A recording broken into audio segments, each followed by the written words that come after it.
Start. दिया था ना चीन वाली, घूमस साले पढ़ा दी थी, मनोज थले पढ़ा दिया था। अरे हाँ हाँ बोलोगे नहीं बोलोगे? जी मैम, जी मैम, जी मैम।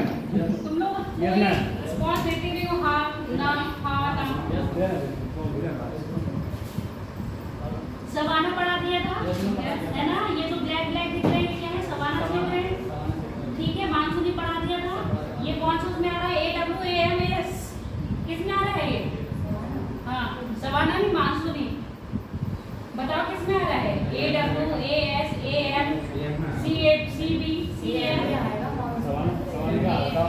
Very good. भारत का मानसून किसमें आ रहा है ना? सवाल है प्रदेश, सवाना प्रदेश कल ये नहीं थे ना क्लास में। चलिए क्लास में देखिए। अच्छा ये पश्चिमी समुद्र वाली क्या थी? और बताओ आपको दिख रहा है ना? क्या क्या दिख रहा है बताओ? आज सही दिख रहा है।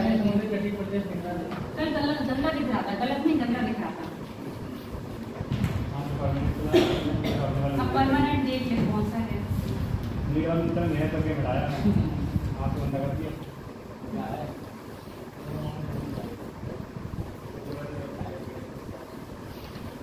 अपनी PDF खोलो।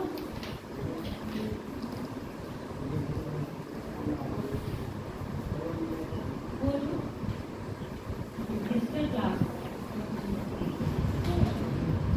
कौन कौन बच्चे ग्रुप में ऐड नहीं है? आप दोनों आज पहली बार आए हो ना?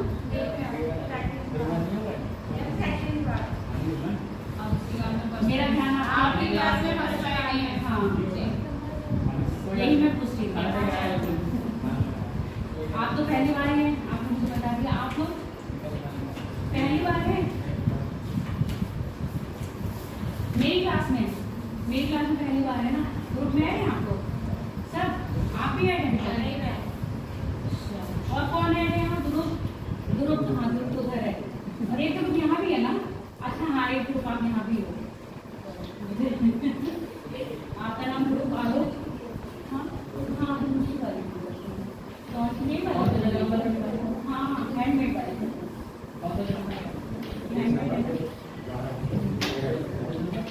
इसमें देखो पश्चिमी समुद्र तट वाला पूरा डिटेल में लिखा हुआ है। पहले देखो ये अक्षांश कौन से पढ़ रहे हैं? 40 से 60 डिग्री के पास पढ़ रहा होगा, पढ़ रहा है कि नहीं? देखो अक्षांश पता है ना आपको? ये जो ब्लैक ब्लैक एरिया आ रहा है, ठीक है। अब ये कहाँ पर है? महाद्वीप के पश्चिम साइड में है। और आपको मैंने बताया था विंड कौन सी तरह की है? पवनें पढ़ाई थी। कौन कौन सी पवन थी? व्यापारिक पवनें थी, और जो स्पेशली हम जो हमेशा चलती हुई दिखती है, जिसके आधार पर मानसून को वो कर रहे हैं ना डिफाइन। तो हमारे जो ट्रेड विंड्स चल रही है वो कहाँ चल रही है? इधर इक्वेटर के पास। कल बताया था इक्वेटर के पास ट्रेड विंड्स चल रही है, वो क्या कर रही होंगी? पूरब की साइड वर्षा करती है। और जो पश्चिम पवनें होंगी वो कहाँ कर रही होंगी? वेस्टर्न। और जो भूमध्य सागरीय कल बताया था, भूमध्य सागरीय में क्या बताया था? शीतोष्ण चक्रवात बताए थे, पढ़ाए थे। कब आ रहे थे वो? कौन से अक्षांश में आए थे बताओ? ये तो तुमने भी पढ़े हैं घर में, शीतोष्ण वाले पढ़ा रहे थे ना चक्रवात। ये बताओ कौन से अक्षांश के बीच में पढ़ रहे थे? टेम्परेट जोन था ना? और टेम्परेट जोन किसमें आ रहा है? टेम्परेट जोन कौन से लैटिट्यूड में आ रहा है? ये बताओ।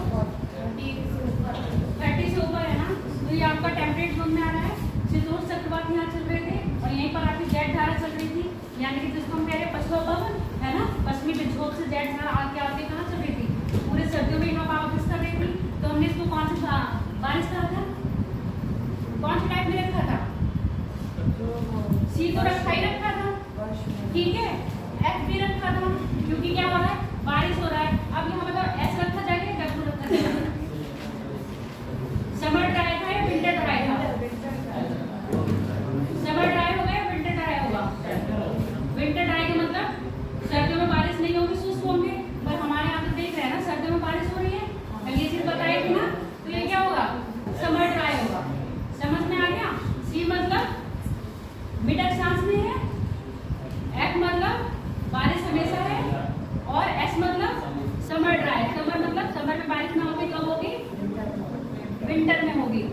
तो यहाँ पर शीतोष्ण चक्रवात आ रहे हैं और अपने आप यहाँ बारिश करते हैं सर्दी में। इस चीज को ऐसे याद रखना। तभी मैंने कहा था CS प्रकार की जलवायु, तो भूमध्य सागर के लिए हम प्रेजेंट कर रहे हैं CS।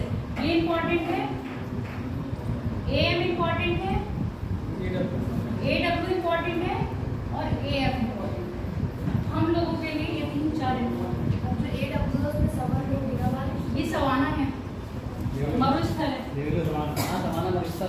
ये सवाना है। इसको सवाना जितना घास का मैदान है, घास के क्षेत्र, उसको AW से करा है प्रेजेंट। मतलब W का मतलब ये देखो, यहाँ W का मतलब हम मरुस्थल से ले रहे थे, ठीक है। और AM अपना मानसून हो गया, AM अपना ध्रुवीय क्षेत्र हो गया। समझ में आ गया? कल तुम नहीं आई थी पल्लवी।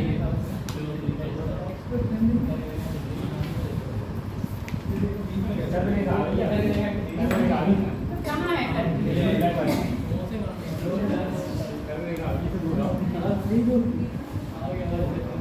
समुद्र तट वाला हो गया था सर, ये हमारा चल रहा था। ये बात कैसे है? आपको ये बात करना आता है? ये नीचे वाला बात।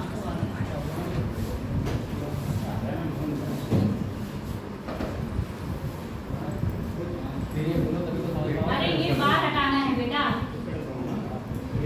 डिलीट करेंगे तो पीछे क्लिक हो जाएगी, साइड पे भी नहीं हो रहा, नहीं हो रहा है। चलो अब बात करते हैं स्टेपी प्रदेश, क्योंकि सी में आ ही रहे हैं, ठीक है। मध्य अक्षांश, इसका एरिया क्या होगा? 40 डिग्री से 50 डिग्री अक्षांश के बीच में, ठीक है। वो सॉरी 40 का आपका हिस्सा है, 40 से 45 से 60 हिस्सा है और 40 से 60 आता है उसका पेरी का। सी हो गया। अब क्योंकि ये क्या है? स्टेपी है, तो S हो गया। अब ये बताओ यहाँ पर B आएगा, A आएगा? B आएगा या A आएगा? B।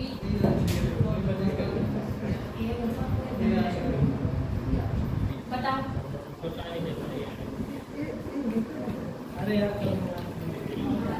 A आएगा, ठीक है। और C S B, ये पेड़ के लिए आएगा, ये आपका आएगा स्टेपी।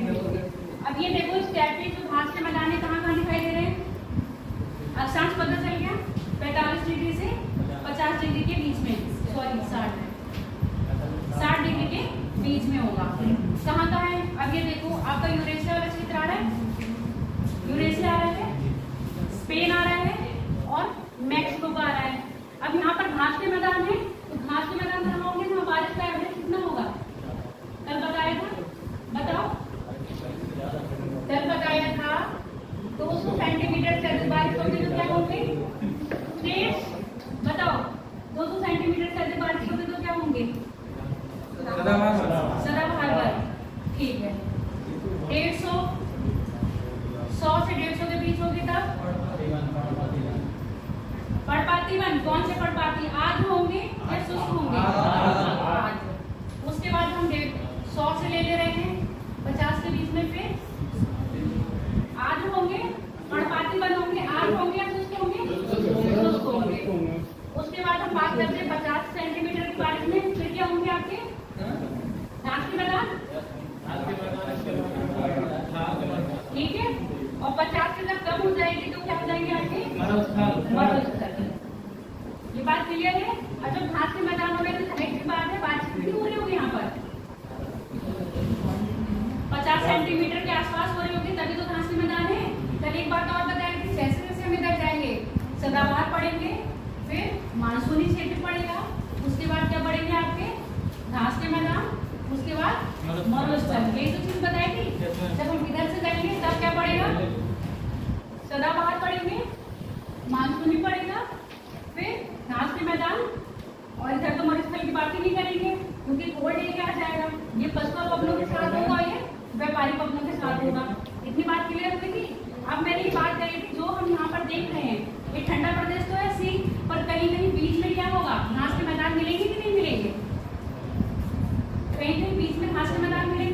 यहाँ पर अधिक वर्षा वाला क्षेत्र होगा तो यहाँ सदाबहार वन भी मिल सकते हैं, ठीक है। और यहाँ पर आप देख रहे हो कि बारिश कम होगी तो आपका मंगोलिया का मरुस्थल आ जाएगा, आएगा कि नहीं आएगा? मंगोलिया का मरुस्थल को कैसा सिंबल है बताओ तो, सिंबल बताओ मरुस्थल का क्या था?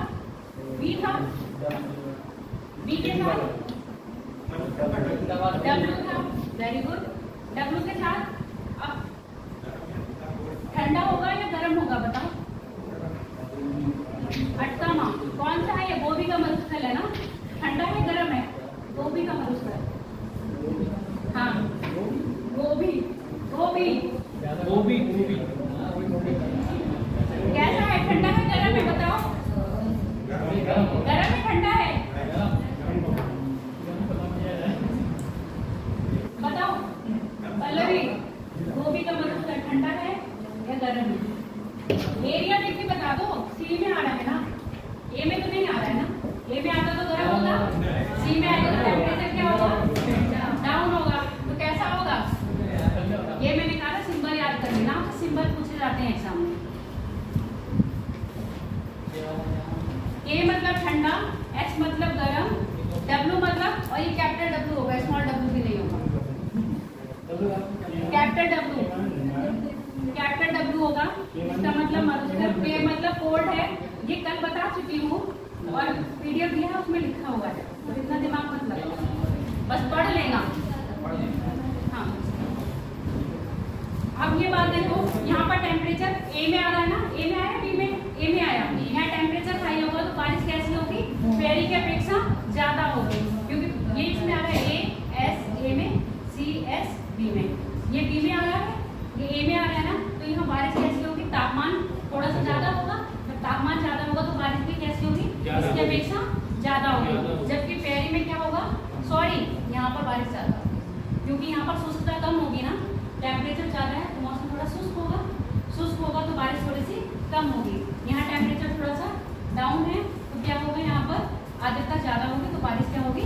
ज्यादा होगी। समझ में आ गया? यहाँ टेम्परेचर बी और ए टेम्परेचर के लिए दिए गए हैं, ए किसके लिए दिया है? टेम्परेचर के लिए, बी भी टेम्परेचर के लिए, और छोटा सी और स्मॉल डी ये भी टेम्परेचर के लिए दिए गए हैं। और जो एस दिया गया है डिनोट कर रहे हैं, सिंबल है, जो कल नहीं आया वो समझ लो, बता दे रहे। पीडीएफ मुझे लग रहा है कोई बोलते नहीं। देखो ए बी सी डी, भेज दी शाम को भेज दी। A B C D E 4 symbol दिए हैं इन्होंने, इसको हमने क्या वेजिटेशन के आधार पर डिवाइड करा है, या टेम्परेचर कह लो, आर्द्रता। अब ये जो 4 हैं ये ह्यूमिडिटी पर है, ठीक है, ये जो है ये ड्राई पर है। समझ में आ गया? जहाँ मौसम शुष्क होगा वहाँ हम बी से डिनोट करेंगे, जहाँ मौसम में थोड़ी सी आर्द्रता होगी वो हम ए से डिनोट, ए सी डी ई से करेंगे। अब ए है यानी कि सबसे ज्यादा ह्यूमिडिटी है, सी है तो उससे कम है, डी है उससे कम है, ई है तो उससे कम है। इसको फिर हमने सब लेटर में डिवाइड कर दिया, स्मॉल ए स्मॉल बी स्मॉल सी और स्मॉल डी। ये हमने टेम्परेचर की तरह है, जहाँ टेम्परेचर ज्यादा है वहाँ ए, जहाँ टेम्परेचर कम है वहाँ बी, जहाँ टेम्परेचर कम है वहाँ सी, और जहाँ टेम्परेचर और भी कम है वहाँ डी। मोस्टली हम इसका इस्तेमाल करेंगे, इनका इस्तेमाल कम करेंगे। अब इसके बाद हमने और बांटा है,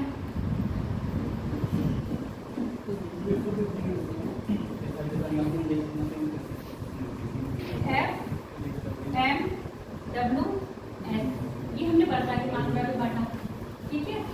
एफ का मतलब जहाँ वर्षा पूरे साल भर होगी, एम का मतलब जहाँ वर्षा मानसून के ऊपर डिपेंड होगी, डब्ल्यू का मतलब विंटर ड्राई, जहाँ विंटर कैसे होंगे?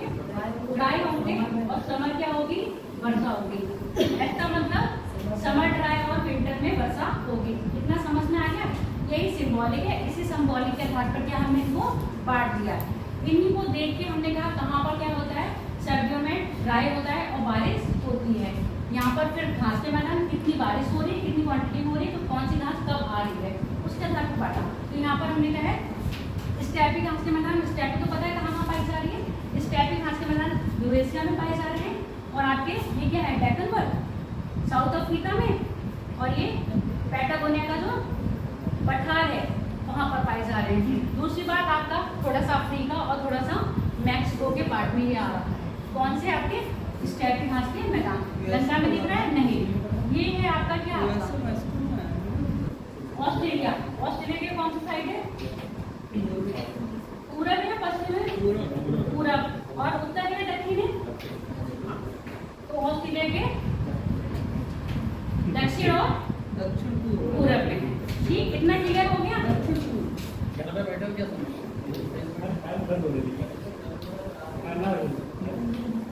हम बात करते हैं पेरी की। इसका मैंने बता दिया, पेरी का टेम्परेचर क्या होगा, डाउन होगा थोड़ा सा, यानी कि वो किस में आ रहा होगा, सी एस मतलब, और ये कैपिटल एस होगा, सी मतलब मिडिल, अक्षांश वही रहेंगे। कौन से? अब बस थोड़ा सा ऊपर चला जाएगा 40 डिग्री से 60 डिग्री लैटिट्यूड पर। सी एस डी, सी का मतलब मिडिल अक्षांश, एस का मतलब घास के मैदान है, ठीक है, और बी का मतलब टेम्परेचर क्या होगा, कम होगा। तो अब जब टेम्परेचर कम होगा, प्यारी घास का मैदान तो नॉर्मली सबको पता है कहाँ है आपके, अमेरिका में। उसके साथ साथ कहाँ मिल रहे हैं थोड़ा थोड़ा, ये देखो कौन सा क्षेत्र पड़ रहा है, स्पेन का पड़ रहा है, सॉरी स्पेन नहीं है, फ्रांस के साथ हंगरी वगैरह है ना, हंगरी, स्विट्जरलैंड, ये स्विट्जरलैंड है, हंगरी है, और उसके बाद आपका ग्रीस के आसपास का क्षेत्र है, वहां पर मिल रहे हैं। और यहाँ पर क्या है आपका चीन, ये कौन सा चीन है, दक्षिणी चीन, दक्षिणी चीन है ना, अरे भैया ये दक्षिण में आ रहा है ना, दक्षिण पूर्वी चीन के हिस्से में क्या मिल रहे हैं आपके, प्यारी घास के मैदान मिल रहे हैं। टेम्परेचर पता है, बारिश की मात्रा कैसी होगी, सर्दियों में टेम्परेचर कितना जाएगा, लगभग कितना बताओ, सर्दियों में टेम्परेचर कितना जा सकता है,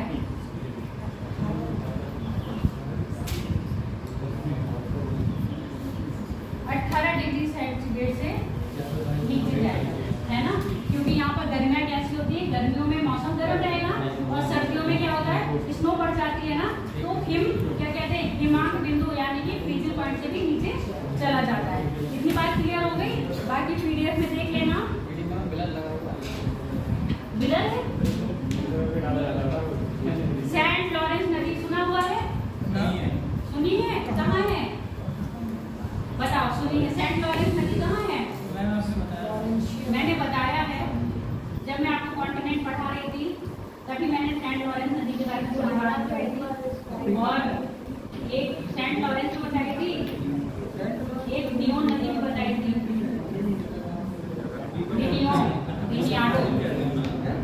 नहीं पता, सेंट लॉरेंस नदी कनाडा, अमेरिका कॉन्टिनेंट में है, नॉर्थ अमेरिका कॉन्टिनेंट में है। तो इस बेसिन के पास यानी कि लॉरेंस नदी के पास जैसे जलवायु पाई जा रही है, उसी के नाम पे हमने उसको क्या कर दिया है आपके, लॉरेंस तुल्य जलवायु। अब ये कहाँ कहाँ मिल रही है आपके, ये तो बताओ कौन कौन से देश आएंगे, चाइना का पोर्शन है, और चाइना है, थोड़ा सा चाइना है, बाकी यूरेशिया है, और आपका नॉर्थ और साउथ कोरिया है। नॉर्थ साउथ कोरिया ये रहा आपका, ठीक है, नॉर्थ कोरिया साउथ कोरिया ये रहा, और ये आपका चाइना, ये आपका रसिया, ठीक है। ये वाले क्षेत्र में कौन सी जलवायु पाई जा रही है आपके, लॉरेंस तुल्य जलवायु। अब इनका वो देख लो, डिग्री क्या जा रही है, 30 डिग्री से 50 डिग्री के अक्षांश के मध्य पाई जा रही है। क्लियर हो गया?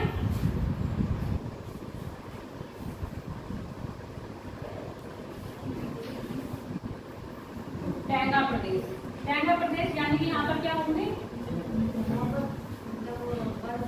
बर्फ बहुत होगी, यहाँ पर सर्दियाँ कैसी होंगी, ज्यादा होंगी, गर्मियाँ कम रहती है, गर्मियाँ लगभग 2 महीने की, बाकी जितने महीने बच रहे हैं कैसे रहेंगे, सर्दियों के। और जो विंटर और भी ज्यादा विंटर होती है, जैसे हम लोग के यहाँ जब विंटर पड़ेगी अक्टूबर, नवंबर, दिसंबर, जनवरी, फरवरी में, यहाँ पर वो ठंड और भी ज्यादा पड़ेगी, मतलब इतनी कड़ाके की ठंड पड़ेगी हम लोग सर्वाइव नहीं कर पाएंगे। तो यहाँ पर वनस्पति कैसे पाई जाएगी, टैंगा प्रदेश है, यानी कि वनस्पति कैसी होगी, कोन है ना, कोणधारी, आपने देखे शंकुधारी वन, शंकुधारी वन देखे ना, वो यहाँ पाए जाएंगे। अब शंकुधारी वन ये कनाडा वगैरह के क्षेत्र में पाए जाते हैं। ये जो आपका ये है टोरंटो का क्षेत्र है, ओजोन सुना है? अच्छा, तो ओजोन की जो फर्स्ट मीटिंग हुई थी कहाँ हुई थी? बताओ। मॉन्ट्रियल प्रोटोकॉल कहते हैं ना उसको, 1987 में।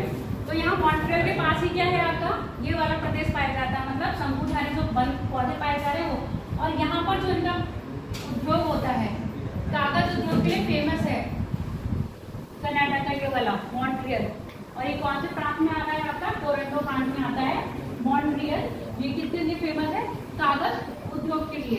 और इसी में आपके यूएसए भी क्या है, लगा हुआ है। समझ में आगे बात? 4 खाड़ी वन पाए जाएंगे यहाँ पर। और ये जलवायु कहाँ पाई जा रही है आपके? स्वीडन, फिनलैंड, रशिया का पूरा क्षेत्र। क्लियर हो गया इतनी बात?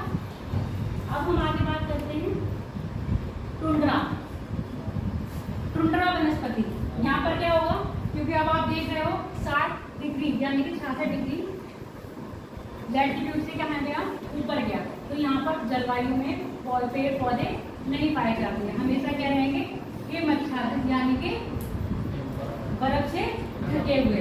अधिकतर ये ध्रुवों के पास जो यहाँ पर क्षेत्र में जाओगे तो खाली बर्फ मिलेगी। गर्मियाँ भी होंगी तब भी क्या होगा, वहाँ पर बर्फ मिलेगी, किसी भी प्रकार की वनस्पति नहीं पाई जाएगी। समझ में आ गया? ये हो गया आपका खत्म चैप्टर। आज हम बात करेंगे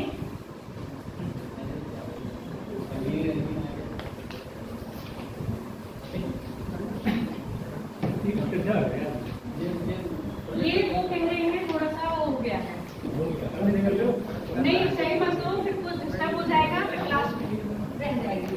आज हम बात करेंगे, देखो आपके 2 टॉपिक्स छूट रहे थे, जलवायु और भूकंप। 2 टॉपिक नहीं पढ़ाए थे मैंने। जब प्लेट टेक्टोनिक बता रही थी तब ये बताया गया प्लेट टेक्टोनिक के आधार पर सिद्ध करा गया है एक ज्वालामुखी। बस थोड़ा थोड़ा उसका ओवरव्यू दिया था ना। ज्वालामुखी क्या होते हैं? पल्लवी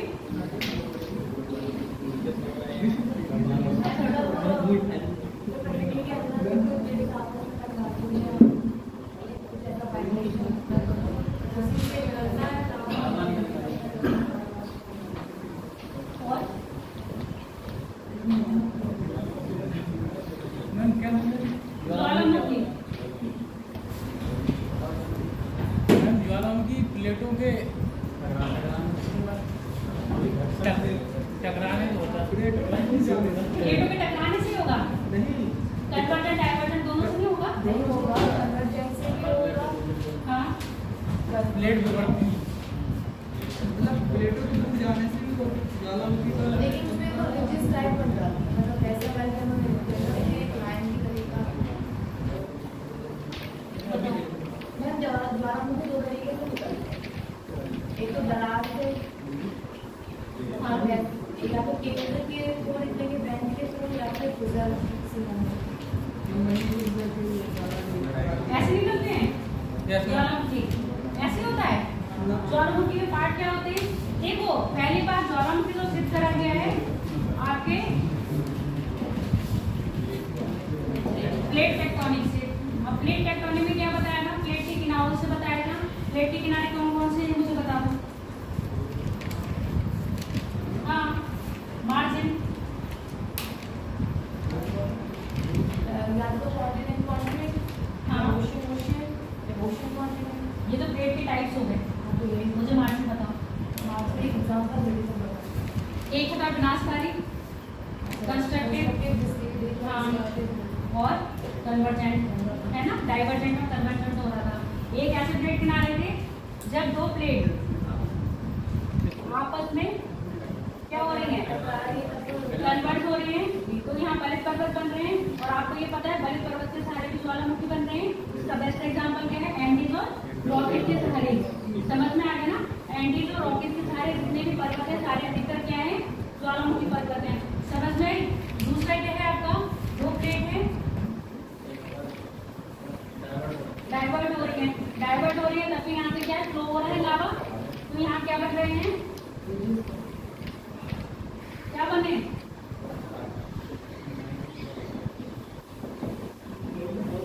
हाँ, यही तो मैं भी बता रही हूँ, कटक यानी कि लिस्ट बने। अब उसके बाद और भी तरीके हो सकते हैं। क्या हो रहा जब ये प्लेटें आपस में तब भी क्या हो रहा है, घर्षण लग रहा है और ज्वालामुखी भी आएंगे, भूकंप भी आएंगे। समझ में आ गई? ये क्रिया तो है सबसे ज्यादा महत्वपूर्ण क्रिया। छोटी प्लेटें क्रिया करते हैं हम, इनको अधिकतर होता है छोटी चीज होती है उनको निगलेक्ट कर देते हैं, कोई बात नहीं, छोटी चीजें होती हैं हम उसको क्या कर देते हैं, निगलेक्ट कर देते हैं। पर ये छोटी भी चीजें क्या होती हैं आपके भूकंप और ज्वालामुखी लाने में भी महत्वपूर्ण सहायक होती है। जैसे आपके हवाई द्वीप सुना है ना, ज्वालामुखी है हवाई द्वीप में, तो वो अधिकतर किसका पार्ट होता है? हाँ, इन वाली प्लेटों का पार्ट है। बाकी जितने भी आपके रिंग ऑफ फायर में आते हैं वो कौन से आ रहे हैं? प्लेट का डाइवर्जन हो रहा है या प्लेट का कन्वर्जन हो रहा है। रिंग ऑफ फायर पता है कहाँ पर है?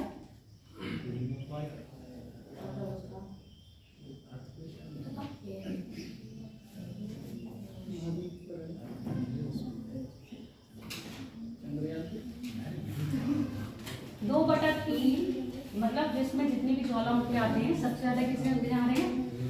2/3 ज्वालामुखी किसमें आ रहे हैं आपके? रिंग ऑफ फायर में। मुझे ये बता दो रिंग ऑफ फायर में प्रशांत महासागर, उसने पहले गूगल करके बता दिया प्रशांत महासागर में रिंग ऑफ फायर है। अब यहाँ पर मैप तो चलेगा नहीं तो मैं आपको बता दी। फिलहाल चलो ये बात कर लेते हैं तब तक ज्वालामुखी। ज्वालामुखी जब उद्गार हो रहा है तो इसमें से क्या क्या निकल रहा है बताओ? ज्वालामुखी का उद्गार होता है, मतलब ज्वालामुखी जब फटता है, हाँ फूटता है, चलो तो क्या निकलता है? लावा निकलता है। लावा ही निकलता है, सबसे पहले लावा निकलता है क्या? सबसे पहले क्या निकलता है? गैस निकलती है। गैस निकलेंगी और क्या निकलेंगे? छोटे छोटे पार्टिकल्स निकलेंगे और जलवाष्प निकलेगी। सबसे ज्यादा अधिक मात्रा में निकलती है वो आपकी निकलती है लगभग 60 से 70%, 80, 60 से 80%। उसके बाद बचती हैं आपकी गैसेस। गैसेस कौन कौन सी होती हैं? N2, CO2, HCl और भी होती है, जितनी आपको याद आ रही है बता दो जरा। H2, हाँ, N2, HCl, CO2, इसके बाद एक्सेट्रा, मतलब जितनी भी गैसें हैं सॉलिड है इसमें से क्या निकलती हैं। उसके साथ और कुछ भी निकलता है, और क्या निकल सकता है बताओ?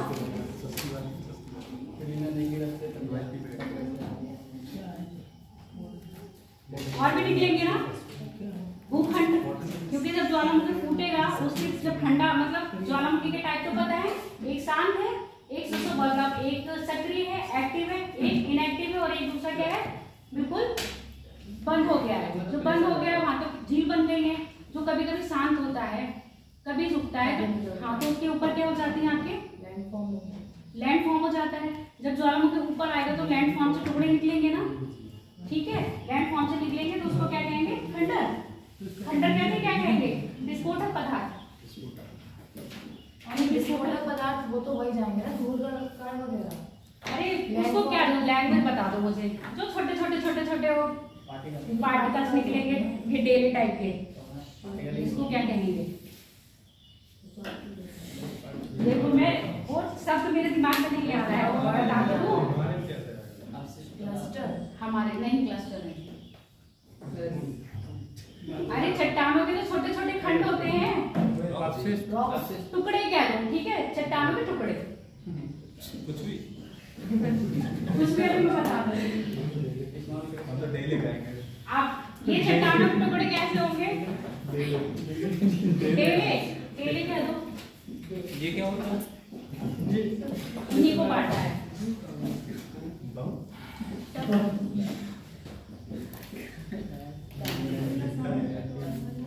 टफ यानी कि जो इसके साथ धूल के छोटे धूल और बाकी छोटे छोटे कण होते हैं ना, उसको हम कह रहे हैं टफ। टफ जो राख और धूल के कण होंगे उसको हम कह रहे हैं टफ। जो लैंपिंग, इसको तो बहुत अच्छा रहता है कूलर का। लैंपिंग सुन लो, मटर का दाना देखा है ना, कितना बड़ा होता है? छोटा होता है। मटर के दाने के आकार में जो टुकड़े होंगे, छोटे छोटे टुकड़े, उसको क्या कह रहे हैं हम? लैंपिंग। और जो बम है, बम का छोटे से आकार से लेके बड़ा शिलाखंड, सही नाम आया है शिलाखंड।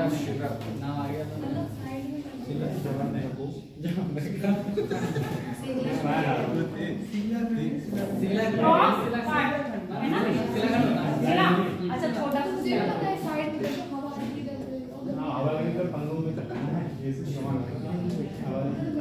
रॉक का पार्ट होगा ना, सिला पार्ट। और ये जो बम होंगे ना, ये रॉक के पार्ट होंगे छोटे छोटे, मतलब छोटा से लेके एक बड़ा साइज का भी हो सकता है। अब छोटे छोटे देखो, जैसे बजरी होती है तो छोटा सा पार्ट होता है ना, और एक बड़ा सा चट्टान का बड़ा सा पार्ट ले लो, वो बड़ा, तो छोटे से इंच से लेके बहुत बड़े इंच तक हो सकता है। वो क्या कहलाएगा आपका लैंपी, क्या कहलाएगा मटर के आकार के जो दाने। और टफ क्या कहलाएंगे, टफ क्या कहलाएंगे, जो राख और धूल के कण होंगे उसको कहेंगे हम।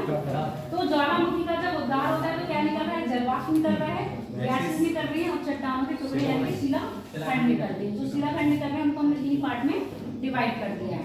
इसके साथ अब जो ज्वालामुखी है मैं कैसे बताऊंगी, अब चित्र बनाते हैं यहाँ पर। अब क्या करिए, काम ही नहीं चल रहा है इसका। नहीं बंद कर दो, आ जाएगी लाइट, आ जाएगी तो ठीक है, बाद में दिखा दूंगी पिक्चर्स। फिलहाल इसके चेंज कर दिया।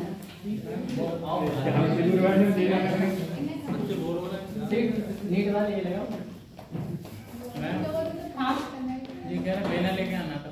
क्या लेके आना, बेना ले आना। बिना मत बनाओ बेटा, मैं पीडीएफ में कर दूंगी, बस समझ लो। अब लाइट नहीं है तो अब यहाँ सुनो, नीचे अंदर क्या होता है,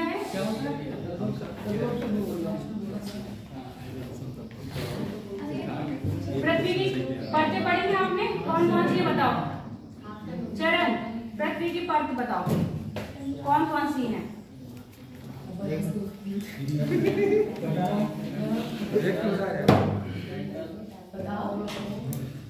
तो कर लेते ना,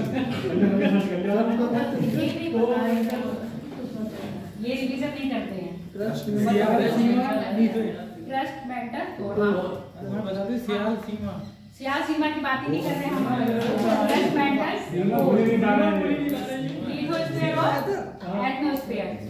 लिथोस्फीयर के नीचे एटमॉस्फेयर जो होता है वो कैसा होता है, लिक्विड फॉर्म में होता है। लिक्विड फॉर्म यानी कि तरल। जब पृथ्वी के अंदर कोई ऐसी तरह, या यूं कह लो, जब यहाँ पर इतना गर्म होता है तो यहाँ पर हीट बहुत ज्यादा होगी। हीट ज्यादा होगी तो ये क्या करेगा, निकलने की कोशिश करेगा। आप इसको ऐसे समझो, जैसे आप अपने घर में खाना वाना बनाते हो, नहीं भी बनाते हो तो देखते हो कुकर में हम लोग क्या रखते हैं, खाना बनने रख दिया, फिर जो अंदर गैस बनती है वो क्या करती है, सीधे विसल के रूप में निकलती है ना बाहर। इससे हम यहाँ समझ लो, यहाँ जो तरल लावा है या तरल मैग्मा है, यहाँ बहुत हीट है। हीट है तो ये क्या करता है, इसको बाहर निकलने की कोशिश करता है। तो जहाँ पर कमजोर क्रस्ट होगा वहीं से वो बाहर निकलेगी। कुकर में से जब स्टीम निकलती है तो जहाँ विसल होती है वहां से निकलती है ना, ऐसा तो नहीं कुकर को फाड़ के निकलती है। अगर वो चीज भी ऐसे आप कर दोगे, बंद कर दोगे, स्टीम को निकलने से नहीं दोगे तो कुकर फट जाएगा ना। तो सेम कंडीशन यहाँ पर है। जो क्रस्ट है, जहाँ पर क्रस्ट कमजोर होगा वहां से ही मैग्मा क्या करता है, निकलने की कोशिश करता है।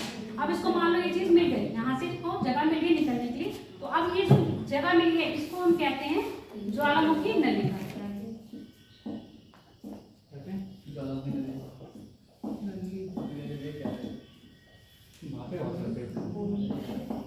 इसको कहते हैं वेंट।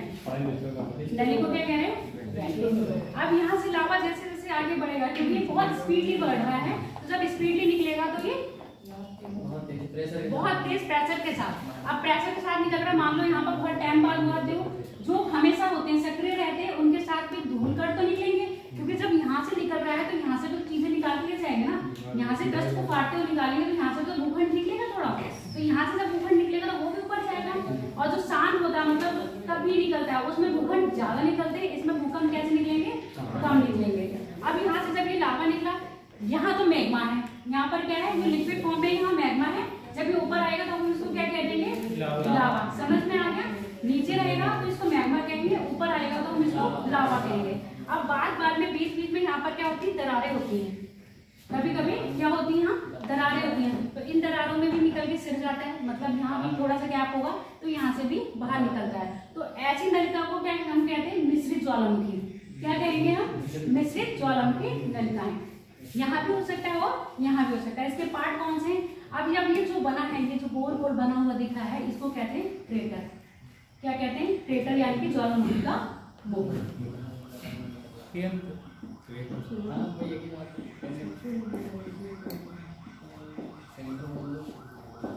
पार्ट क्या हो गए? ज्वालामुखी की नलिका, ज्वालामुखी का मुख, और आपका जो अंदर है लावा वो है मैग्मा, और जो बाहर आ रहा है निकल के फ्लो करके धरती पर धरातल पे आ रहा है उसको हम क्या कह रहे हैं?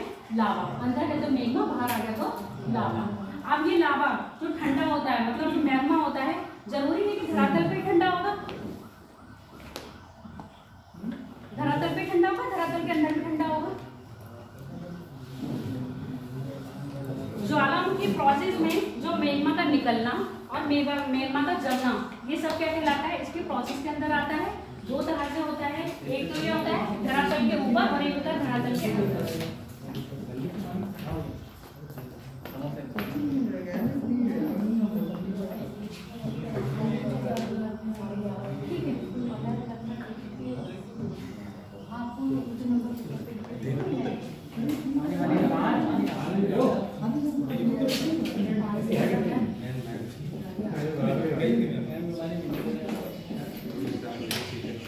अब मेरी बात सुनो, आगे लाइन धरातल के ऊपर और धरातल के अंदर।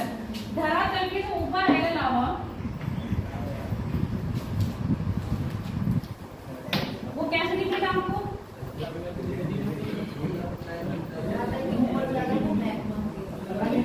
जो धरातल के ऊपर जमा होगा उसको हम क्या कहेंगे?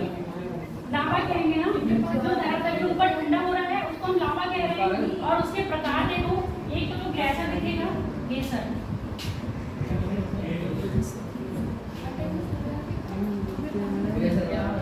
धुआरे, गैसर धुआरे, मतलब ये देखो, जब कभी कभी आपने देखते हो ना कि किसी भी जगह से गर्म पानी निकल रहा है,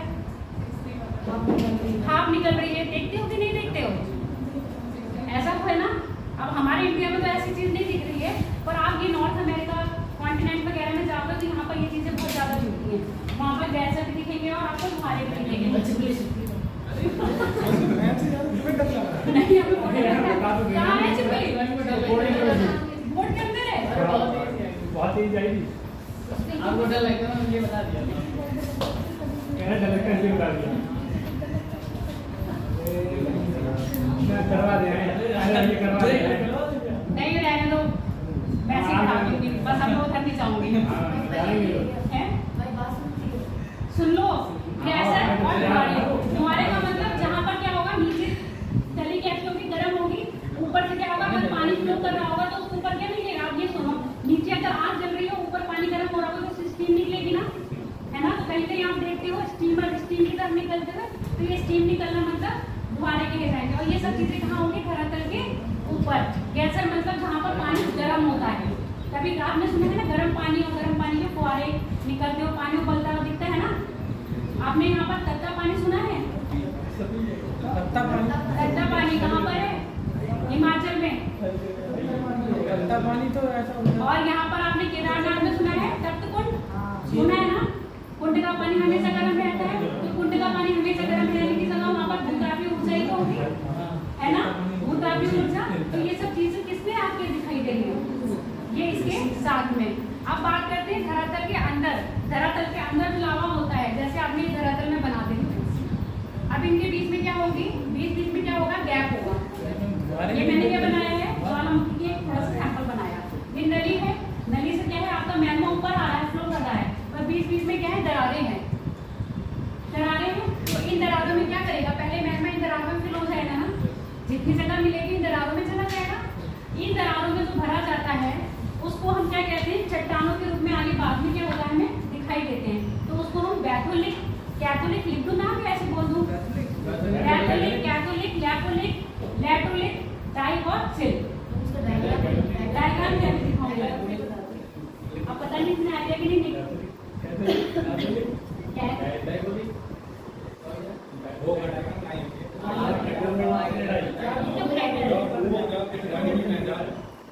तो अब यहाँ पर जो मैंने बनाया था ना,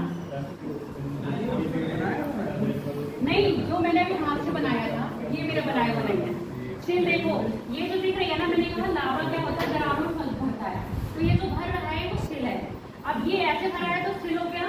अब अब ये लंबत भरता इस तरह से भरता है तो ये डाइक कहलाता है। समझ गए? अब ये क्या बन रहा है? लैपोलिथ यानी कि तो ऐसे भरा जाए। अब ये लावा ऐसे भी फिल होता है, ठीक है? ये लावा ऐसे फिल हो गया तो इसको कहेंगे लैपोलिथ, और ये लावा ऐसे फिल हुआ, हाँ, तो इसको हो गया लैपोलिथ। लैपो ये लैपो हो गया, ये लैपो हो गया, ठीक है? एक होता है फैकोलिथ ऐसे भरा जाएगा। मैं चित्र बना हुआ है तो पीडीएफ भेजूंगी तो सब उसमें आ जाएगा। अब यहाँ पर मुझे नहीं मिला,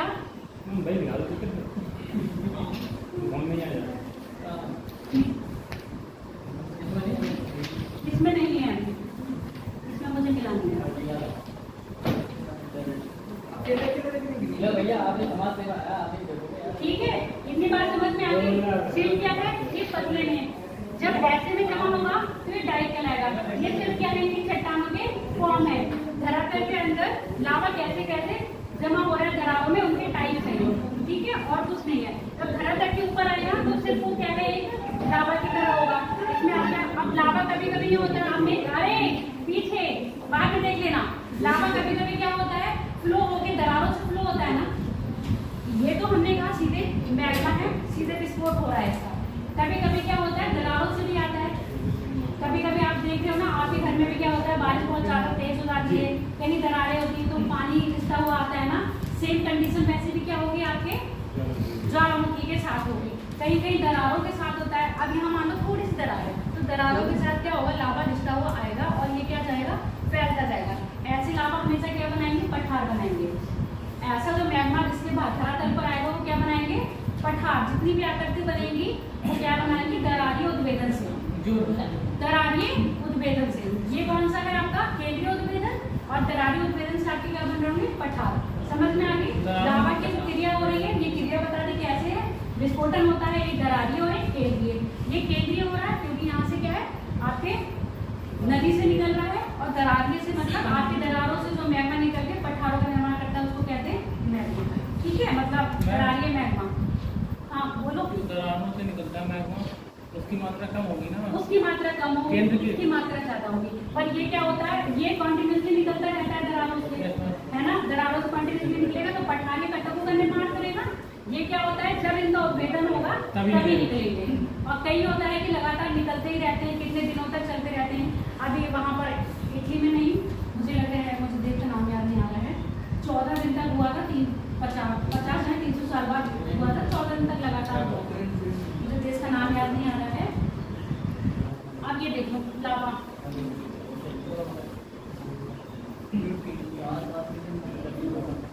ये पूरा ये क्रेटर के अंदर भी लावा फिल है। जब इसमें ज्यादा गर्म हो जाएगा तभी उबाल खाके क्या करेगा? निकलेगा। ये सूख गया है, ये सूख गई है, मतलब शांत हो गया। अब इसमें क्या बन जाएगा? क्रेटर झील। इसमें पानी भर जाएगा और ये झील बन जाएगी। अभी नहीं भरेगा पानी।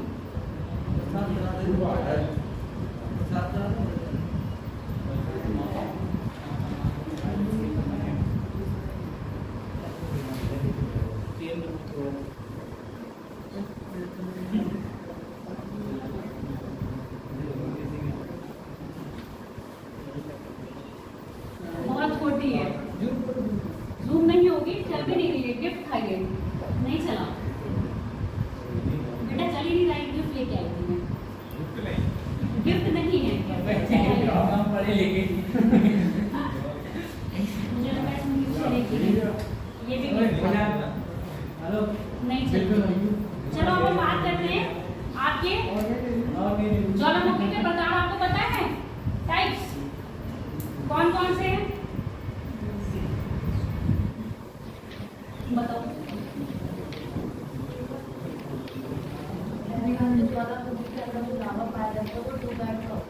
हाँ वो अभी बताते हैं हम।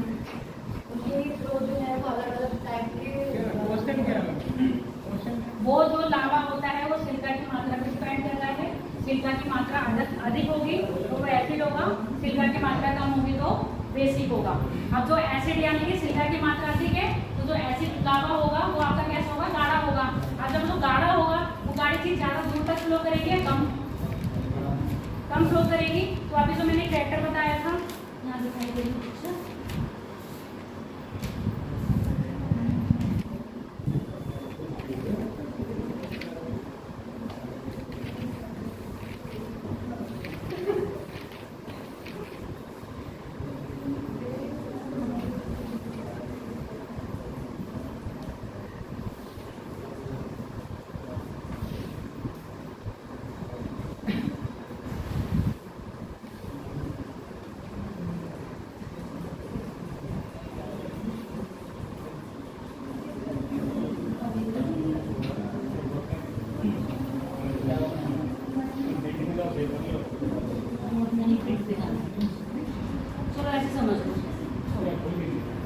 नहीं खुल रहा है, मैं क्या करूँ? अभी तो खुली रहना चाहता हूँ।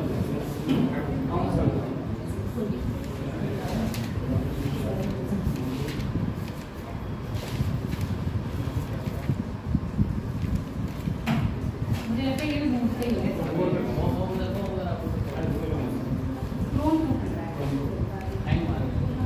अब देखो, जो एसिड लावा होगा ना, वो गाढ़ा होगा, ज्यादा दूर तक फ्लो नहीं करेगा। ये क्रेटर देख रहे हो, ये चीज सर्कल यहीं तक, यहीं पर आगे जमा होता जाएगा। और जिसमें सिल्टर की मात्रा कम होगी तो वो क्या होगा? बेसिक होगा, पतला होगा। पतला होगा तो वो ज्यादा दूर तक फ्लो करके आएगा आपके धरातल पर। यही पल्लवी बता रही थी कि जो आपका लावा है वो दो टाइप का है, एक एसिड और एक बेसिक। एसिड में क्या होगा? सिल्का की मात्रा ज्यादा होगी और बेसिक में सिल्का की मात्रा कम होगी। जहाँ सिल्का की मात्रा ज्यादा होगी तो वो कैसा होगा? गाढ़ा होगा। गाढ़ा होकर वो ज्यादा दूर तक फ्लो नहीं कर पाएगा, क्रेटर के आसपास ही क्या हो जाएगा? इकट्ठा हो जाएगा। और जो बेसिक होगा वो क्या होगा? लिक्विड, उसका क्या होगा? कम होगा, लिक्विड फॉर्म में ज्यादा होगा, वो फ्लो करके आपके कहाँ आएगा? धरातल तक फैलेगा। ये बात पहले करते थे, अब हम किस पर, किस आधार पर आ गए हैं? खनिज, यानी कि जो उसमें तत्व है उनकी घनत्व के आधार पर।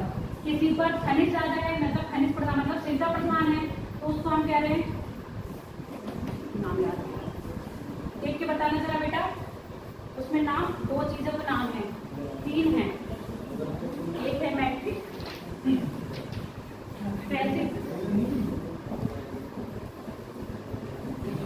फेल्सिक। ये क्या है? सिल्का प्रधान है, इसमें सिल्का की मात्रा ज्यादा है। अब ये सिल्का प्रधान है, सुनते जाओ बेटा, सिल्का प्रधान है, इसमें सिल्का की मात्रा ज्यादा है। सिल्का की मात्रा ज्यादा होने के कारण ये कहाँ होगा? यहाँ पहले ज्यादा दूर तक नहीं जाएगा, यहीं तक जाएगा। दूसरा है आपका मैफिक। मैफिक में क्या है? सिल्का की मात्रा कम होगी, मैग्नीशियम और लोहे की मात्रा ज्यादा होगी। जब मैग्नीशियम लोहे की मात्रा ज्यादा होगी तो इसका फॉर्म कैसे होगी? कम लिक्विड होगा और ये क्या होगा? फ्लो करके आपका नीचे तक आएगा। उसके बाद एक बनता है अल्ट्रामैफ।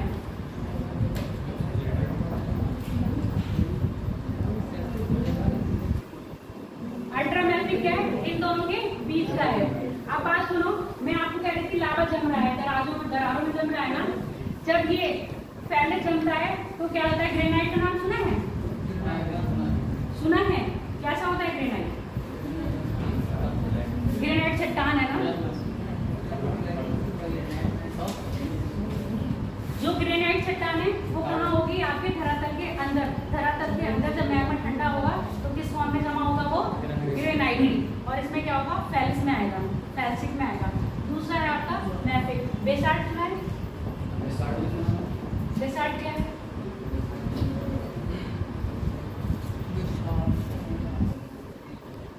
बेसाल्ट क्या है? चट्टान है। कहाँ पाई जाती है?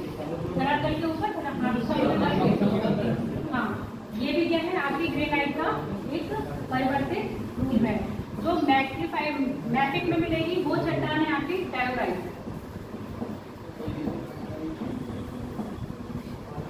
क्या है? डायोराइट। इसके बाद एक अल्ट्रा मैफिक है, अल्ट्रा मैफिक, ये ग्रेफिक। ये चट्टानों के वो रूप हैं मैग्मा के जो कहाँ है? लावा धरातल के अंदर ही जमा होकर चट्टान इस रूप में कन्वर्ट हो जाती है। लिखो मत, ये सब मैं भेज दूंगी, बस समझ लो। अब बात करते हैं विश्व में ज्वालामुखी की जो पेटियां हैं। कहाँ कहाँ है सबसे ज्यादा ज्वालामुखी? सुने हो? कहाँ कहाँ है ज्वालामुखी? इंडिया में है क्या? इंडिया में ज्वालामुखी है कोई?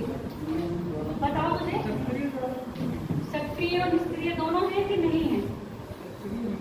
ज्वालामुखी इंडिया में है? निष्क्रिय है। कौन सा है? सक्रिय है, निष्क्रिय भी है? बताओ। हाँ, ज्वालामुखी इंडिया में।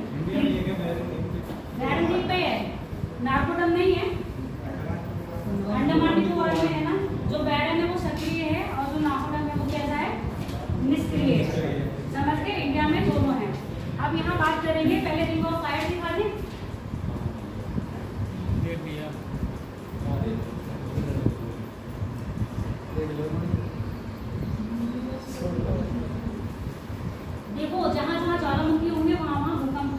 इधर होंगे।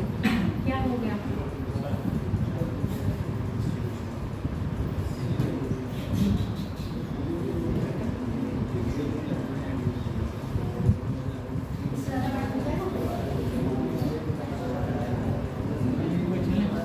ठीक है, अब दिख रहा होगा ना? देखो बेटा, रिंग ऑफ फायर देखो। रिंग ऑफ फायर वो जगह है जहाँ पर प्लेटें क्या हो रही हैं, डाइवर्ट भी हो रही है और कन्वर्जन भी हो रहा है, मतलब प्लेटें आपस में आ भी रही हैं और दूर भी रही जा रही हैं। तो अब ये रिंग ऑफ फायर ये देख रहे हो, प्रशांत महासागर का क्षेत्र है। ये कौन से द्वीप समूह अपने? पूर्वी द्वीप समूह है, इंडोनेशिया, फिलीपींस, चाइना, जापान, है ना। और इधर आ जाओ, Alaska, north America, Rockies Andes, और ये आधा क्या हो गया पूरा।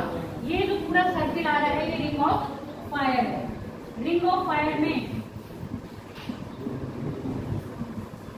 कितना परसेंट क्या आ रहा है? भूकंप आ रहा है। 68% क्या आते हैं आपके, सॉरी 68% भूकंप आ रहे हैं।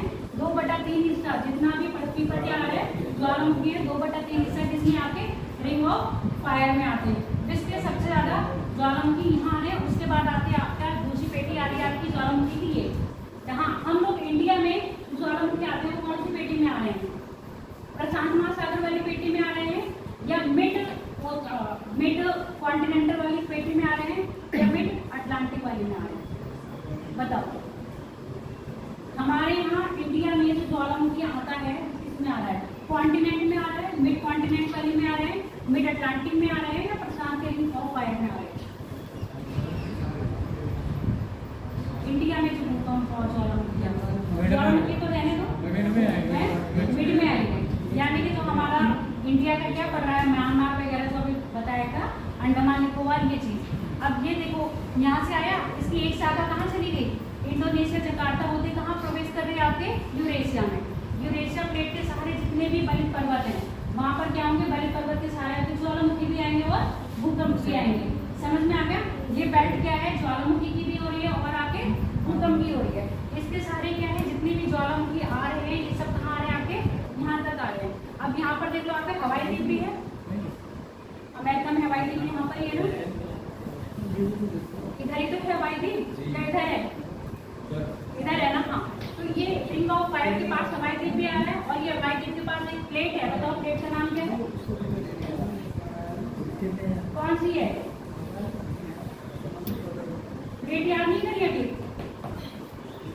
कोकोस है? नहीं याद है? कोकोस है सर, कोकोस प्लेट है ना।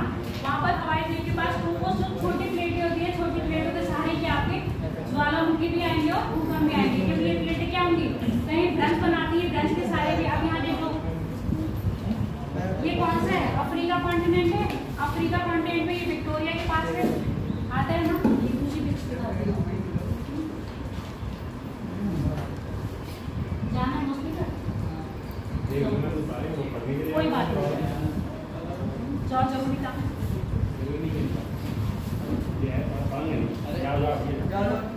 ये देखो, ये बताइए ना, कोकोस प्लेट, कोकोस प्लेट के पास क्या है आपका? हवाई द्वीप है। ये आपकी नजका प्लेट। इन प्लेटों के सहारे क्या है?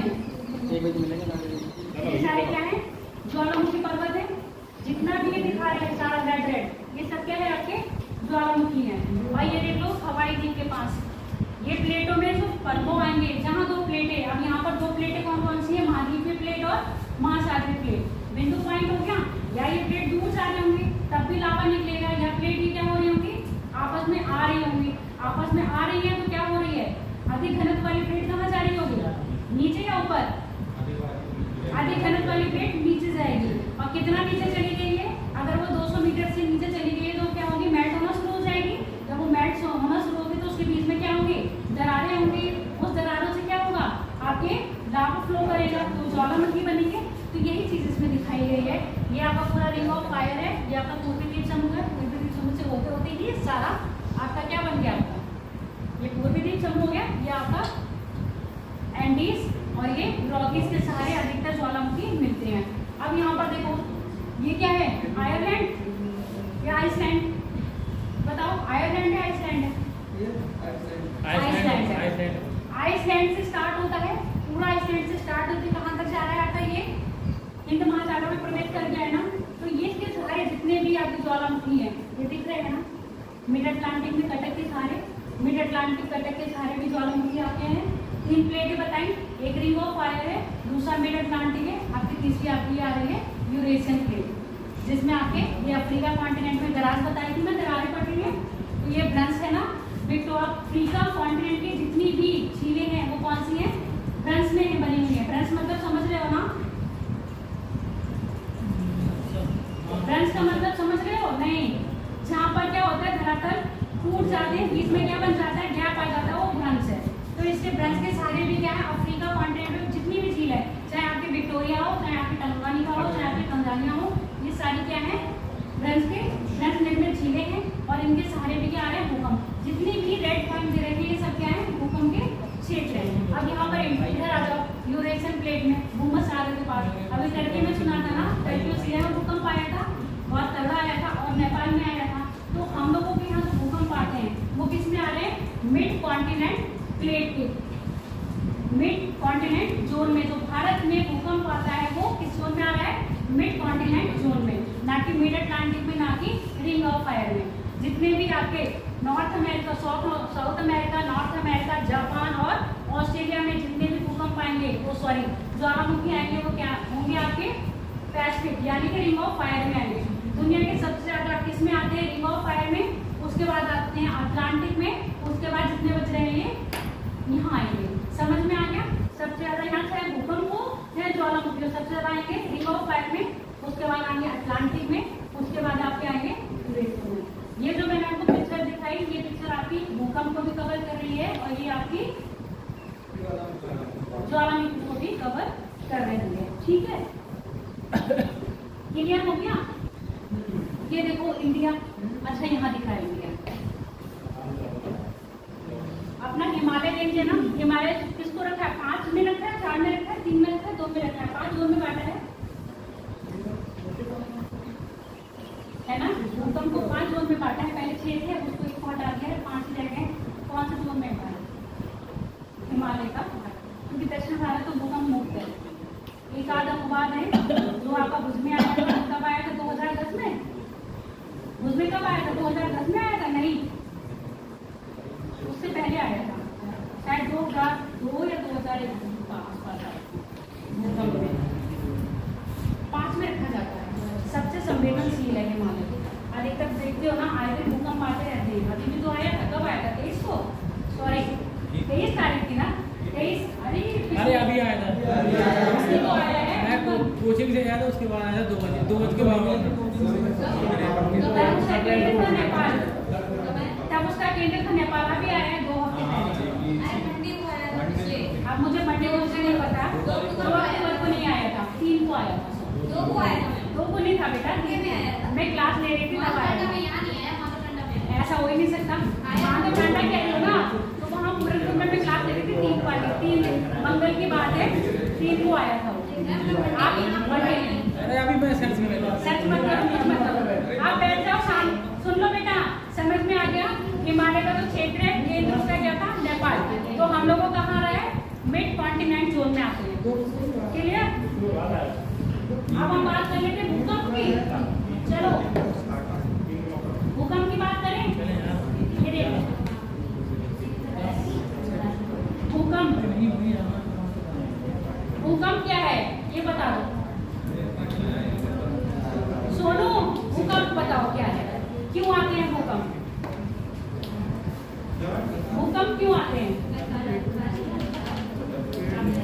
प्लेट न जाने में प्लेट होती है जो, हाँ उनके स्थिति में परिवर्तन होने, स्थिति परिवर्तन कैसे हो सकता है, स्थिति परिवर्तन खाली प्लेटों का स्थिति परिवर्तन यानी कि क्या है, प्लेट संतुलन है ना, किस बात पर कर सकते हैं, प्लेट जब संतुलित तो उसकी बैलेंस, जैसे आप लोग हो एक जगह बहुत आराम से बैठे हुए हो, बैठे बैठे क्या हो गए हो, थक गए हो, तो अपने आप को थोड़ा सा हिलते हो, तो आपने क्या करा, कंपन किया ना, ऐसी प्लेट क्या होती है संतुलन की, हाँ प्लेट क्या होती है, प्लेट भी अपने संतुलन में आने के लिए थोड़ा सा क्या कर रही है, कंपन कर रही है, उसको हम कह रहे हैं प्लेट संतुलन।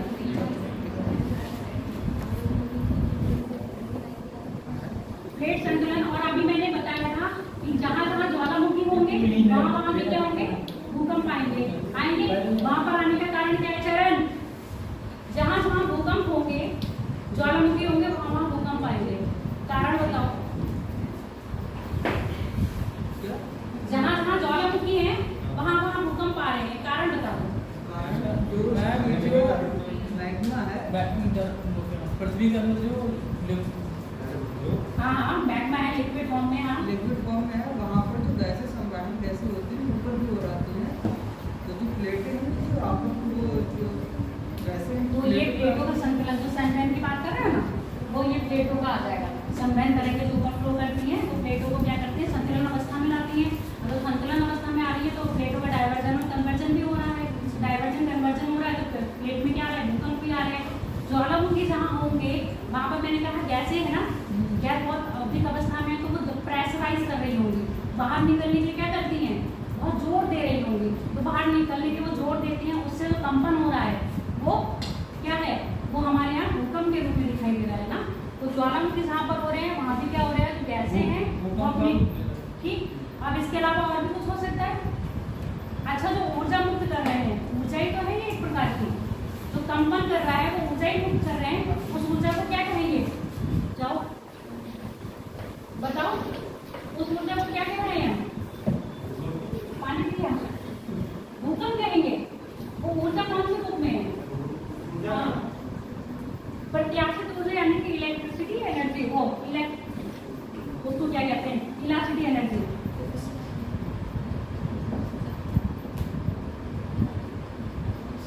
इलास्टिक एनर्जी आपने देखी, कभी कभी इलास्टिक खींचते हो, इलास्टिक बहुत खींचते हो तो कंपन होता है, इलास्टिक में नहीं होता है। और फिर उसको एकदम छोड़ो तो कैसे भागती है वो, भागती है। कभी प्रयोग करेंगे ये सब चीजें, नहीं, किसने करा है प्रयोग, चोट लग जाती है। इलास्टिक यानी कि आप रबड़ को बहुत तेज से खींच रहे हो, बहुत तेज खींचा तो कंपन ऐसे ऐसे कंपन करती है ना।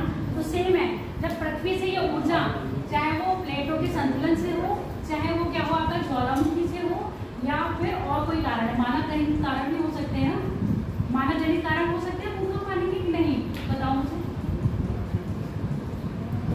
है मानव जनित कारण।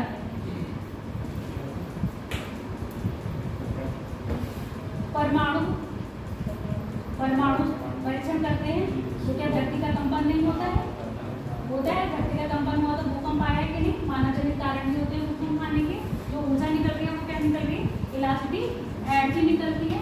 और जब ये एनर्जी आती है ये तरंगों के रूप में आती है। तरंगे पता है कौन कौन सी तरंगे हैं, बताओ।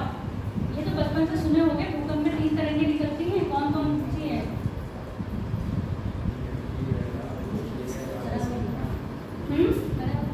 PSL, यही है प्राइमरी सरफेस, एक प्राइमरी है, दूसरी क्या है सेकेंडरी है, और तीसरी क्या है सरफेस पर जो दिखती है। आप देख लो जो P तरंगे हैं, यहाँ लिख दूं, ध्वनि तरंग कितने माध्यमों में गति करती है,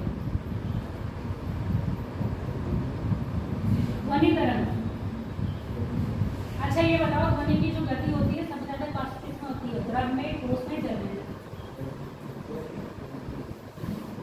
ठोस में सबसे ज्यादा होती है।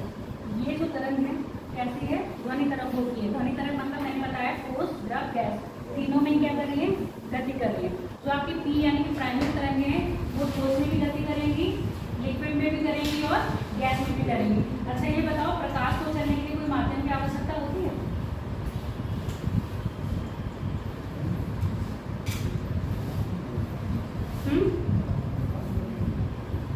प्रकाश को चलने के माध्यम की आवश्यकता है, कोई ध्वनि को चलने की है कैसे,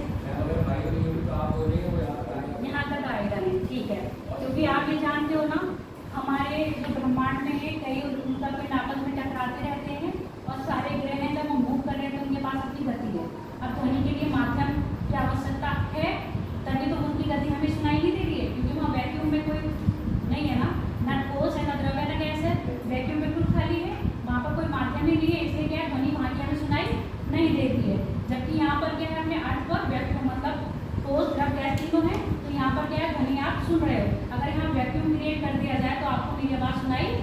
नहीं जाएगी, यानी कि ध्वनि को चलने के लिए क्या है, माध्यम की जरूरत है। और ध्वनि तीनों माध्यम में गति करती है, चाहे वो द्रव हो, चाहे वो गैस हो, चाहे वो ठोस हो। ध्वनि की सबसे ज्यादा गति किसमें होगी, सॉलिड में, उसके बाद द्रव में, उसके बाद गैस में। कारण पता चल गया, क्योंकि इनके जो पार्टिकल्स होते हैं वो क्या होते हैं, पास पास हैं। ठीक है, जब पास पास होंगे तो ध्वनि जब इसमें एंटर करेगी तो इसको कंपन देगी, ये कंपन होगी फिर इसको कंपन देगा, फिर ये इसको आगे करेगा तो इसको कंपन देगा। ठीक है, और जो द्रव के पार्टिकल्स होते हैं वो दूर दूर होते हैं, तो क्या होगा, कंपन करते करते इनकी गति क्या हो जाएगी, कम हो जाएगी। जब तक इसका कंपन यहाँ तक पहुँचेगा गति कम हो जाएगी। और फिर गैस के और दूर होते हैं, यहाँ पर भी क्या होगी, तो जो ठोस में मतलब गति की जो चाल होगी वो ठोस में सबसे ज्यादा होगी। सेम कंडीशन यहाँ है, पी के साथ क्या है, पी है, तीनों फॉर्म में क्या होगा, फ्लो करेगा। तो ठोस में भी जाएगी, द्रव में भी जाएगी और गैस में भी फ्लो करेगी। अब बात करते हैं दूसरी, एस की। अच्छा ये है तो इसकी गति भी ज्यादा होगी, इसको तीनों फ्लो करना है। फिर एस है, एस क्या होगा, एस लिक्विड में फ्लो नहीं करेगी, किस में करेगी, सिर्फ ठोस में करेगी। यानी कि सॉलिड लिख देती है वहां पर, एस क्या जाएगी, सॉलिड में फ्लो करेगी। जहां लिक्विड आएगा वो क्या हो जाएगी, अपने आप को डाइवर्ट कर लेगी, करेगी कि नहीं। मान लो अगर मैं आप जा रहे हो किसी रास्ते में और क्या आ गया, डिवाइडर आ गया, तो आप डिवाइडर के ऊपर चढ़ जाओगे क्या, डाइवर्ट हो गए ना। सेम काम है जब इसके मार्ग में, यानी कि जो एस वेव्स होती हैं, एस वेव के मार्ग में क्या जा रहा है, कोई सॉलिड आ जा रहा है, तो क्या हो जाएंगे, डाइवर्ट। अब आप यहाँ देखो, इसमें तो सामने लिखा है,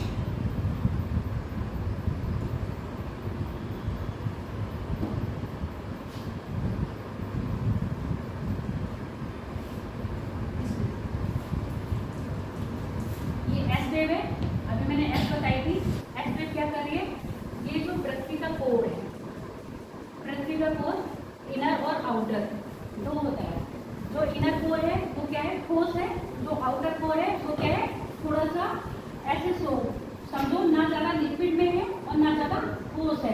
जैसे आपने टूथपेस्ट वगैरह देखा है ना इस टाइप का, तो थोड़ा सा प्लाज्मा फॉर्म में है, क्या है ये, प्लाज्मा फॉर्म में है। अब जैसे ये लिक्विड आता है तो इसकी एस वेव क्या होती है, एस वेव इसके अंदर एंटर ना करके क्या हो जाती है, डाइवर्ट हो जाती है। डाइवर्ट होगी तो हमारी 103 डिग्री। ठीक है, यहाँ पे 103 डिग्री। अब ये एंगल बताएगा, मैं 103 और 142, 103 और 142 ये भी समझाऊंगी। अब पी की बात कर रही थी मैं, पी क्या कह रहा है, प्राइमरी है, ठोस में भी जाएगी, द्रव में भी जाएगी और गैस में जाएगी, तीनों में फ्लो कर रही है ना। अब यहाँ देखो पी को हम किससे दिखा रहे हैं, ब्लू से दिखाएंगे। अब ये पी यहाँ से आया, ये जो एपिसेंटर है, यानी कि अभी इसको बता दूंगी मैं, क्या सकते हैं इसको समझ लो। पी वेव्स हैं जो कहाँ गई हैं, कोर में भी एंटर कर रही, लिक्विड फॉर्म में भी आ गई, और उसके इनर कोर है, इनर कोर क्या है, बिल्कुल ठोस है, उसमें आगे फिर कहाँ पहुँच गई, बाहर निकल आई ना। पृथ्वी के अंदर यहाँ पर आपका क्या गया है, एपिसेंटर और एपीफोकस। एपीफोकस क्या होता है, मतलब एक होता है केंद्र, इसको ऐसे समझो, पहले समझा दो।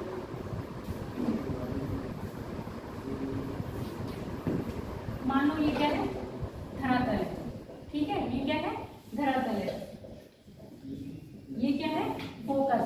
फोकस वो स्थान होता है जहां पर भूकंप का आएगा, मतलब जहां पर भूकंप का केंद्र होगा। जैसे अभी भूकंप आया था, उसका केंद्र क्या था, नेपाल। ठीक है, इसके जस्ट 90 डिग्री ऊपर, सीधा 90 डिग्री, ये होता है एपिसेंटर। एपिसेंटर वो जगह होती है जहां पर भूकंप की सबसे पहले लहरें पहुंचती हैं, यानी कि भूकंप का झटका सबसे पहले जहां महसूस किया जाता है वो क्या होगा, एपिसेंटर, जहां पर सबसे ज्यादा क्या होगा, नुकसान होगा। समझ में आ गई। उसके बाद ये आगे क्या करती हैं, पूरी धरातल पे गति की, क्योंकि धरातल क्या है, गोल है, तो ये क्या कर रही है, पूरी धरातल पर फ्लो कर रही है। जहां तक ये पहुंचेंगे वहां तक आपको क्या होंगे, भूकंप के झटके महसूस किए जाएंगे। अभी आप कह रहे थे ना पीलीभीत में भूकंप आया, पीलीभीत में भूकंप नहीं आया था, भूकंप का केंद्र क्या था आपका, नेपाल। ठीक है, झटके कहाँ तक लगे, पीलीभीत तक महसूस करेंगे, क्योंकि उसकी तरंगे कहाँ तक आई हैं आपके। और उसके बाद लास्ट है ना एल तरंग, जिसको हम सरफेस तरंग भी कहते हैं। सबसे हानिकारक ये तरंग होती है, क्योंकि ये होती है बिल्कुल लास्ट में आती है। ये तरंगें तो पृथ्वी के अंदर रहती है, ये तरंग सरफेस पर महसूस होती है। तो भूकंप में नुकसान करती हैं वो तरंगे कौन सी आपकी, सरफेस तरंगे, जो सबसे लास्ट में आती है, जिसको लो तरंग भी कहते हैं। और ये तरंग भी क्या है, बिल्कुल जैसे आप एस तरंग क्या थी, लिक्विड में फ्लो नहीं कर रही थी, ये तरंग आपका फ्लो करती है। समझ में आ गया इतनी बात। एपी फोकस कहाँ, फोकस किसको कहेंगे,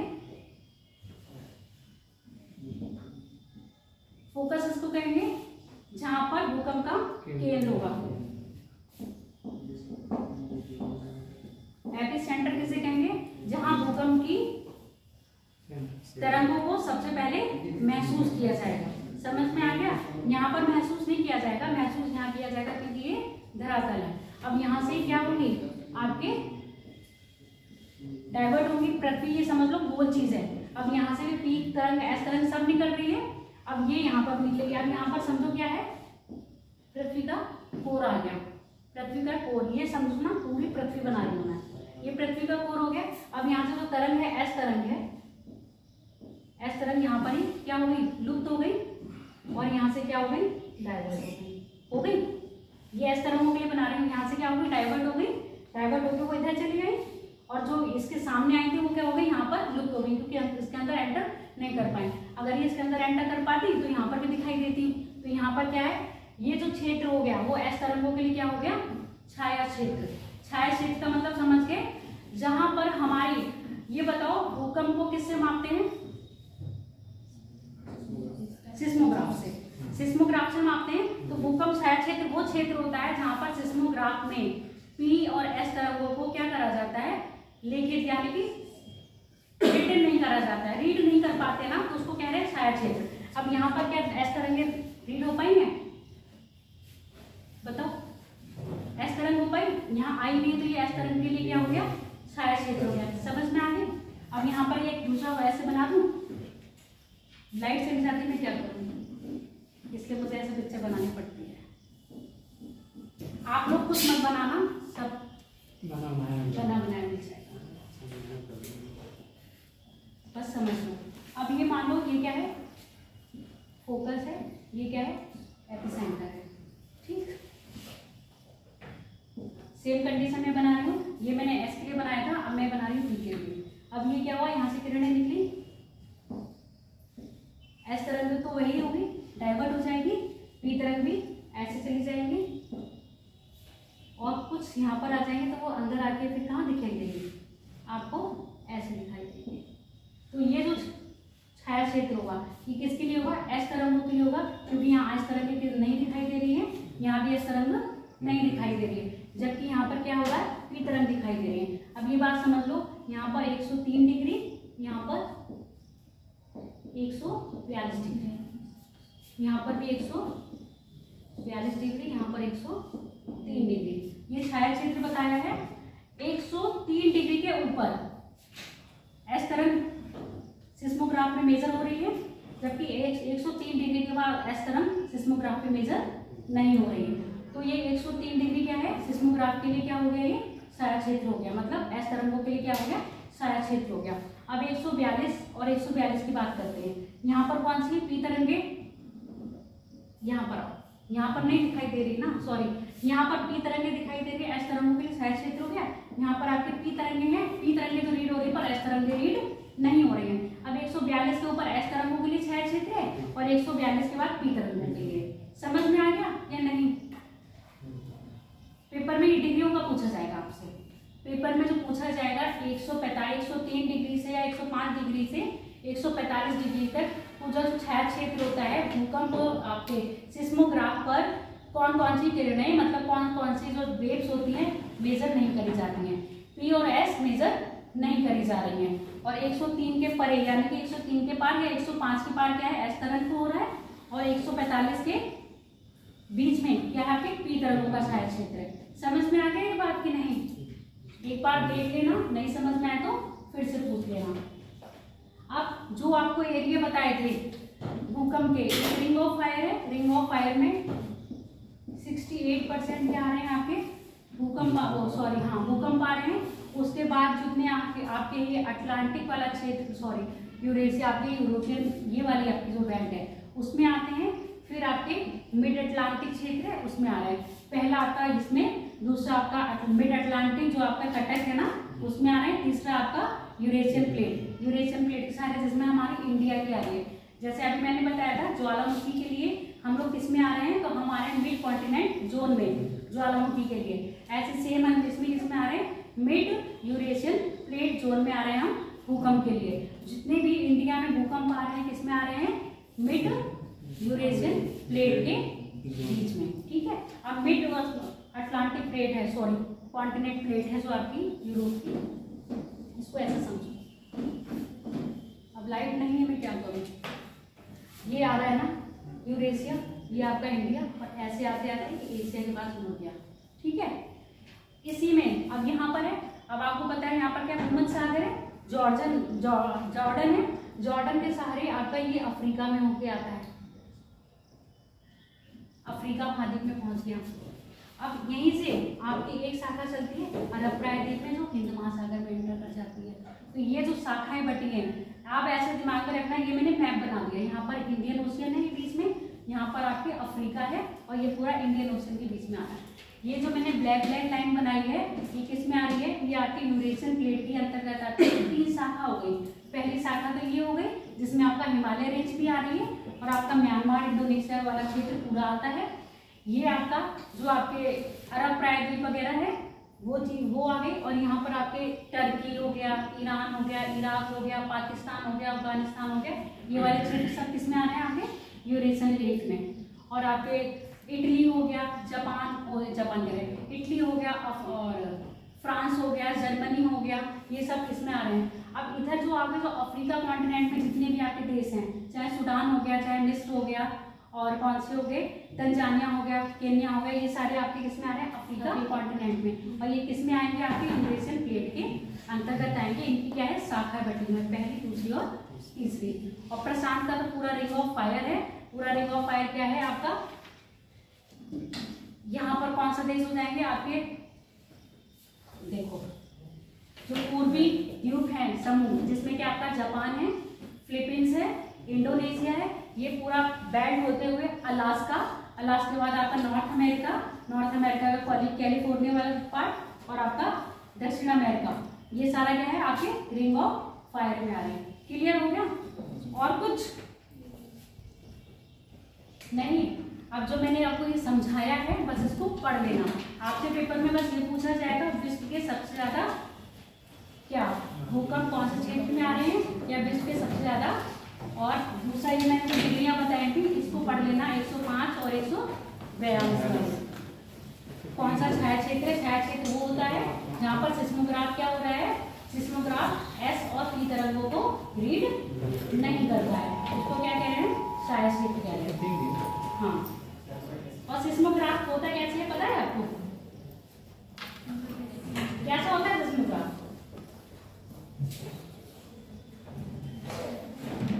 देखा है, लाइट अब आई होगा, मैंने बंद कर दिया। कैसा होता है सिस्मोग्राफ, कैसे रीड करा जाता है, अच्छा उसको बताओ।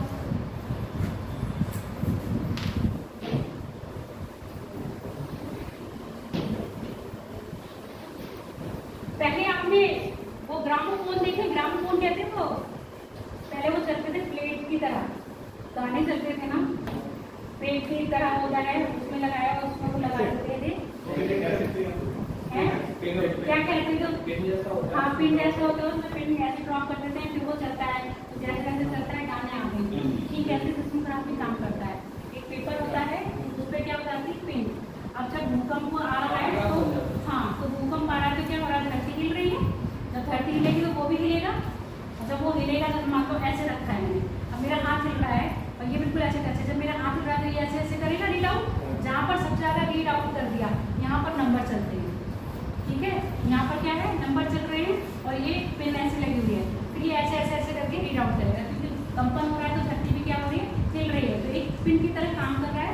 जब ये पिन की तरह जहाँ पर ये सबसे ज़्यादा गया है उसी को हम मान लेते हैं कि इतनी तीव्रता का क्या आया था, भूकंप आया था। समझ में आ गया, ग्राफ मतलब ये ऐसे जिग-जैग बनता रहता है, जहाँ सबसे ज़्यादा ऊपर होगा उसी तीव्रता का भूकंप आता है।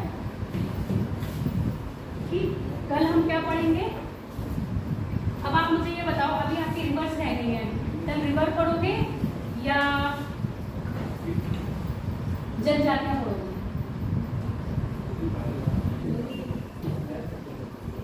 क्या पढ़ेंगे जाके, ठीक है।